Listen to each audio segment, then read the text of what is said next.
Welcome back. I'm Kevin with CrafTeeBeer. Let's get at it.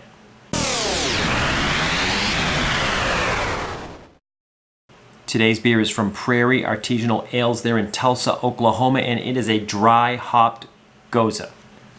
Hull cans. Gose, usually a sour, a little bit salty because of where the style originates from in Germany. The water had a high saline content. This is Hull cans. It's a dry hopped Gose. It has a couple different hops in it. I think it has Cascade hops and Falconer's Flight. I had never heard about those hops before, but apparently tropical citrus, grapefruit, similar to a lot of the Pacific Northwest hops. But I love a Gose. I love something that's a little bit sour. I like a little bit of salt. It's just a style that I discovered a few years back, and I absolutely love it. Not sure why this is called Hull cans, what that plays into it, but the artwork is black and white on the can and has a whole host of very random and odd things on the label, which may all play together to mean something, but I don't know what it means. Maybe you do. There is somebody bowling. There's a football helmet. There's a body that looks like it's got like a 3D overlay on it. What looks like a pair of scissors, maybe a Rubik's Cube with some strings on it. A computer monitor maybe with a star exploding. It's got a dolphin jumping through a rocking chair, a skull, a bear head, an old telephone, a rose, a pair of sunglasses, and then some 3D geometric plane with a ball on it. That could all be just randomness, or it all could be a cohesive story that means something that I'm missing. Again, Prairie Artisan Ales, Tulsa, Oklahoma. The brewery was started in 2012 by Chase and Colin Healy. I think they're brothers. I've had a whole host of beers from Prairie Artisan Ales. One of my favorites is the Birthday Bomb, which is from there. You can find their beer in, I think, 25 different states, 5 continents. Here in Central Florida, you can pretty much get it everywhere, so the distribution is great here.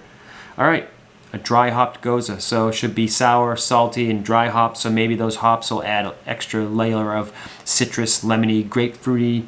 Really excited about this. Let's get this dry hopped Gose in the glass.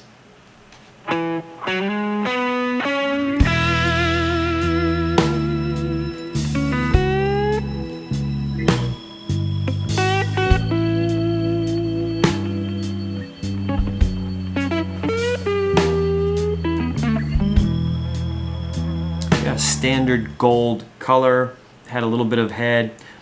A little bit of carbonation, not anything crazy. You can see sort of through it. Let's give the Hull cans dry hopped Gose a try.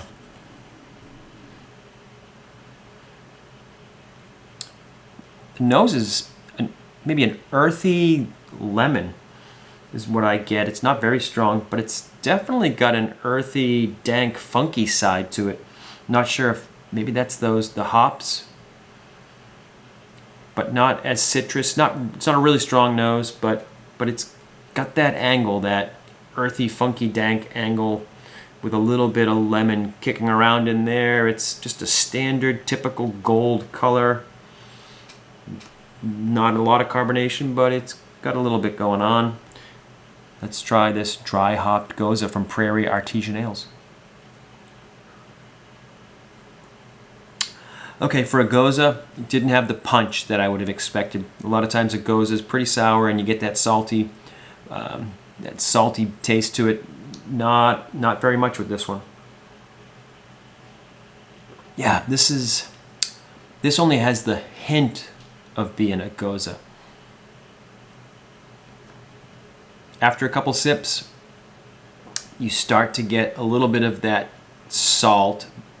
Unlike some Goses, this is almost like literally like somebody had put a salt shaker in it. I guess some of the Goses I've had sea salt. Maybe there's other ways to salt a Gose. Again, the original style was just because the water had saline in it. This rings like literally, you know, a Morton's table salt shaker into it, which isn't bad. I kind of like it. Not very sour though. Yeah, it's very, the flavor is very flat or muted or mellow. maybe a little grassy lemon, just barely sour. As far as a Gose goes, the sour that you'd expect from a Gose is just ever so slight. And then it took a couple sips for the salt to start to build up, but you get the salt, and it's a very, dare I say, processed salt flavor. Not terrible, but not what I would have expected for a Gose. Now, dry hopped Gose, a couple different hops in there, Cascade and that Falconer's Flight. I would have thought, since the description of those were citrusy, that this would have been more of a citrus flavor, but it's really not. It's got like lemon in there, which plays almost evenly with a grass flavor, and that's kind of it. The flavor profile's a bit shallow in that sense. Yeah, and a couple dashes of salt. That's what I get. Mellow, lemon, grassy, dank, salt. It's enjoyable and it's good. It's not very complex, but not what I would have guessed for being a Gose. I've heard some people describe this as being floral. I'm not really getting floral. I've had people say maybe white pepper. I can see where that would come out of this. So the hops, I think, definitely give it that earthy, a little bit earthy dankness. It's got some lemon, maybe like a white peppery touch to it, and then a table salt, salt taste mixed in there.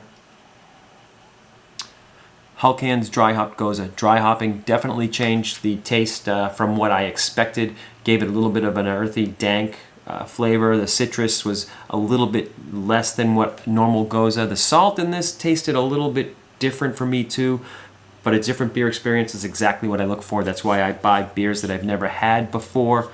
If you can find it, Hulkan's dry hopped Gose, I recommend it. A little bit different of a Gose. I'm Kevin with CrafTeeBeer. Cheers.